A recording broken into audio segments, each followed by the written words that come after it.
हजार बार हकीमों ने इसको सुलझाया, हजार बार हकीमों ने इसको सुलझाया, मगर ये मसला जन रहा वहीं का वहीं। और फसाद का फिरंगी मुआशरत में है ज़ुहूर, मर्द सादा है बेचारा जन शनास नहीं। अस्सलामु अलैकुम वरहमतुल्लाहि वबरकातुहू। नौजवानान मिल्लत और अजीज़ान कौम, पर्दा नशीन माँ और बहनों, दोस्तों और बच्चों, कहते हैं कि जब आदमी के मरने का वक्त करीब आता है तो वो झूठ नहीं बोलता है, जो वो बोलता है उसको सच समझा जाता है। यहां तक कि अदालतें भी उसको एक सबूत के तौर पर मानती हैं और सच तस्लीम करती हैं। 30 साल का हूँ, बैंगलोर में रहता हूँ। आज मैं सुसाइड कमिट करने जा रहा हूँ। तो मेरा मानना है कि अ, मुझे खुद को ही खत्म कर लेना बेस्ट है मेरे लिए, क्योंकि जो मैं पैसे कमा रहा हूँ उसी से मैं अपने दुश्मन को बलवान बना रहा हूँ। वही पैसे मुझे ही बर्बाद करने के लिए यूज हो रहे हैं, और ये साइकिल बढ़ता ही रहेगा, है ना। मेरे ही टैक्सेस के पैसे से ये कोर्ट, ये पुलिस सिस्टम मुझे और मेरी फैमिली को और बाकी लोगों को भी हैरास करेगा, जो अच्छे लोग हैं। एक आदमी अतुल नाम का, कि जो बिहार का रहने वाला है और बेंगलोर के अंदर वो एआई इंजीनियर है, 34 साल का अतुल, वो 8 दिसंबर 2024 को खुदकुशी कर लेता है। और खुदकुशी की वजह बताते हुए वो कहता है कि मेरे ऊपर जुल्म हो रहा है, बीवी की जानिब से मैं सताया जा रहा हूं, सास मुझे ताने देती है, बीवी मेरे 20 लाख रुपए हड़प कर चुकी है, बच्चा मेरा छीन चुकी है, 40,000 रुपए माहाना में बच्चे की परवरिश के लिए देता हूं, तलाक हो चुकी है। 2022 और 2024 के दरमियान में 9 FIR हो चुकी हैं। रोजाना सास फोन करके कहती है कि आज हमने अखबार पढ़ा है, तुम्हारे मरने की तो कहीं खबर नहीं आई, तुम तो कहीं नहीं मरे, तुम तो कहीं दुनिया से नहीं गए। इन सारी चीजों से परेशान आकर वो आदमी 8 दिसंबर 2024 को खुदकुशी कर लेता है और छोड़ जाता है अपने माँ बाप को रोते बिलखते हुए, छोड़ जाता है अपने भाई को, इसी तरीके से अपनी बहन को अफसोस करते हुए और रोते हुए, और छोड़ जाता है वो बहुत सारे सबूत और एविडेंस, और वो पूरा बयान अपना जो है रिकॉर्ड कर करके रखता है, और जो है अपने लैपटॉप में उसको सेव कर लेता है और इंटरनेट पर अपलोड कर देता है। उस बयान के अंदर उसने यही बात कही है कि मैं बेंगलोर आया और बेंगलोर में, और मेरी बीवी नौकरी करती थी, लेकिन मेरी बीवी अच्छी नहीं थी, बदचलन थी, वो मुझे सताती थी, और बीवी नहीं बल्कि सास भी सताती थी। इन सारी चीजों से तंग आकर वो खुदकुशी कर लेता है और छोड़ जाता है। तो माँ बाप को रोते बिलखते छोड़ जाता है और बहुत सारे सवाल छोड़ जाता है। सवाल भी बहुत सारे पैदा होते हैं कि क्या अदालत ने उसका साथ नहीं दिया, क्या उसकी सास अपनी बेटे को समझा नहीं सकती थी, क्या उसके माँ बाप को इन सारी बातों का नहीं पता था, वो अपने बेटे को खुदकुशी करने से नहीं रोक सकते थे, क्या तकदीर में यही लिखा हुआ था। ये सारी चीजें सवाल के तौर पर हमारे सामने मौजूद है। मेरे मोहतरम, कहना मैं ये चाहता हूं, आपने खबर पढ़ ली होगी और सुन ली होगी, लेकिन अगर ये अतुल नाम का शख्स अब्दुल रहमान होता, यानी अगर ये मुसलमान होता, तो बच सकता था।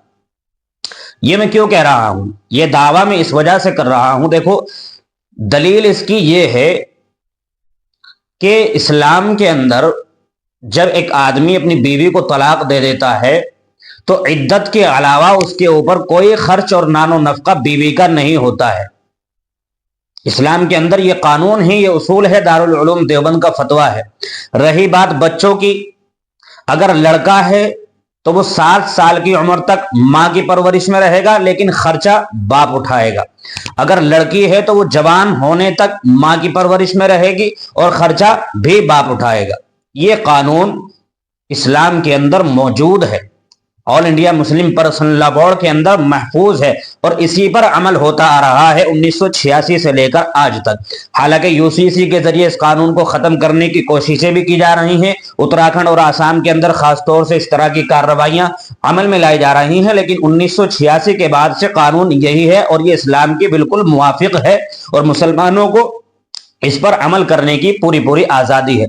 1986 से पहले कानून कुछ और था, और उसमें इद्दत के बाद भी बीवी का नानो नफका और खर्चा शोहर के जिम्मे होता है और माहाना बनता था। शाहबानो केस का नाम आपने सुना होगा। शाहबानो का केस 1978 के अंदर جب شابانو کے شوہر نے اس کو طلاق دی، بعد میں اس نے کیس فائل کیا تو وہ جیت گئی اور اپنا خرچہ اس سے ماہانہ مقرر کرانے میں کامیاب ہو گئی۔ لیکن پھر 1986 کے اندر کانگریس نے سپریم کورٹ کے اس فیصلے کو چیلنج کیا اور وہ قانون گویا کہ تبدیل کر دیا گیا اور اسلام کے موافق کر دیا گیا، اور آج تک اسی طریقے سے چلا آ رہا ہے۔ رہی بات یہ کہ جب عدت کے بعد بیوی کا نان و نفقہ اور خرچہ شوہر کے ذمے نہیں رہے گا، کیا وہ دوسروں کے ٹکڑوں پر پلے گی؟ کیا وہ ماں باپ اور بھائیوں اور بھابھیوں کے اوپر بوجھ بن کر کے رہے گی؟ نہیں میرے محترم، اسلام نے ہر چیز کا حل بتایا ہے۔ اسلام نے کہا ہے کہ بیواؤں کی شادیوں کو پرموٹ کرنا چاہیے اور بیواؤں کی شادیاں ضرور ہو جانی چاہیے۔ اسلام کے اندر جو 4 نکاحوں کی اجازت رکھی گئی ہے وہ اسی وجہ سے تو رکھی گئی ہے کہ جو عورتیں مظلوم ہیں یا طلاق یافتہ ہیں، بیوہ ہو چکی ہیں، ان کا سہارا بھی کوئی بننے والا ہو، ان کی زندگی بھی اچھے طریقے سے گزر بسر ہو سکے، وہ اپنے بھائیوں اور بھابھیوں کے روزانہ کے طعنے نہ سننے اس کو پڑے، وہ اپنے ماں باپ کے اوپر بوجھ نہ بنے، اس وجہ سے اس کی دوسری جگہ پر شادی کر دی جائے اور شوہر بھی اس سے آزاد ہو جائے۔ لیکن یہ قانون جو اسلام کے اندر نہیں ہے اور دوسرے مذہب کے اندر ہے، میرے محترم، آج اس طریقے کے دروازے کھل رہے ہیں۔ میں کسی کے اوپر طنز نہیں کر رہا ہوں، لیکن میں خوشی منا رہا ہوں اس بات کی کہ ہم مسلمان ہیں۔ بات سمجھ میں آ رہی ہے آپ کو؟ ہم خوشی منا رہے ہیں اس بات کی کہ ہم مسلمان ہیں اور اسلام نے ہمیں اتنا اچھا قانون دیا ہے، اتنا اچھا قانون دیا ہے کہ اس کے اندر ساری چیزوں کے حل موجود ہے اور آسانیاں اور سہولتیں فراہم کی گئی ہیں۔ ورنہ کیا ہوتا ہے، آج کل 80% اس طریقے کے کیس میں، یعنی ڈیورس کے کیس میں، عدت کے کیس میں اس طریقے کی باتیں سامنے بعد میں آتی ہیں کہ بیوی نے اپنے شوہر سے، لڑکی نے لڑکے سے شادی ہی اس وجہ سے کی تھی کہ اس کو بعد میں لوٹے، اس سے طلاق، اسے پریشان کرے اور اس سے طلاق لے، اس کے بعد میں پھر اپنا ماہانہ مقرر کروا لے، اپنا مہینے کا خرچہ بنوا لے اور پھر دوسری جگہ سے اسی طریقے سے منہ کالا کرے اور اسی طریقے سے دوسرے کی بھی جیب خالی کرے۔ میرے محترم، یہ کس طریقے سے جائز ہو سکتا ہے؟ یہ تو انسانی اعتبار سے بھی نامناسب اور ناجائز ہے۔ کتنی گندی اور گری ہوئی حرکت ہے۔ ایک باپ اپنی بیٹی کو گویا کہ سامان تجارت سمجھ رہا ہے۔ بہت سارے کیسز ہمارے سامنے موجود ہے، اس والے کیس میں تو شاید نہ ہو۔ بہرحال یہ اتل نام کا شخص 8 دسمبر 2024 کو اپنی موت کو گلے لگا لیتا ہے، خودکشی کر لیتا ہے، اور اس کے بعد میں 4 لوگوں پر جو اس کے ملزمین ہوتے ہیں، اس کی بیوی ہے، اس کی ساس ہے، 2 لوگ اور ہیں، ان پر FIR ہوتی ہے۔ آگے دیکھیے عدالت اس مسئلے پر کیا رخ اپناتی ہے اور کیا قدم اٹھاتی ہے۔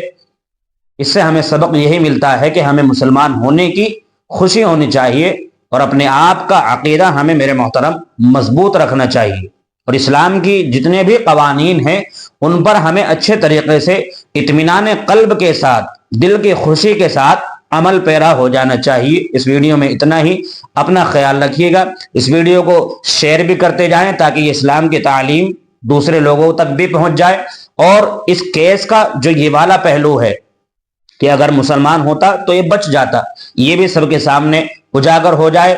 اللہ پاک تمام کی عمروں میں برکت نصیب فرمائے، اسلام کا جھنڈا بلند فرمائے، ہندوستان اور تمام دنیا کے اندر مسلمانوں کو بالادستی قائم فرمائے۔ اپنا خیال رکھیے گا۔ السلام علیکم ورحمۃ اللہ وبرکاتہ۔